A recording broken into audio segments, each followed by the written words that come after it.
طبعا احنا النهارده شفنا ماتش انتر ميامي مع باريس واللي انتهى بفوز باريس 4-0، وكذلك الامر امبارح كان ماتش باليميراس مع بوتافوجو وكسبوا 1-0. وكنا في طريقنا للتأهل اللي احنا نتأهل بدل انتر ميامي، وكنا هنواجه باريس وبالمنظر ده كنت هتخسر بالنتيجة دي او ممكن اكتر. فاحنا بنقول الحمد لله اللي هي جت معانا على قد كده. بس انا اللي مستغرب له حاجة، اللي في ناس ما كانتش مقتنعة بباليميراس ولا بانتر ميامي. طب انت النهارده فريق زي اللي متعشم اللي هو يلعب مكانك بالمنظر ده، هو اصلا هيعرف يجي هنا؟ انا ده اللي انا بستعجب له.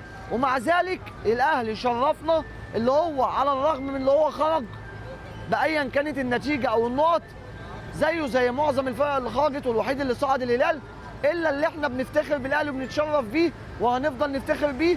والاهلي اللي كل مره هيجي كاس العالم للانديه، وناس بتحلم لسه اللي هي تيجي، وناس كل طموحها اللي هي تشمت في الاهلي وتفضل تتفرج على الاهلي عشان هي مش قادره تعمل اللي بيعمله الاهلي. وهتفضل مشرفنا يا اهلي، واحنا على قد ما زعلنا بس هنفضل ندعمك ونسندك، والاهلي في القلب.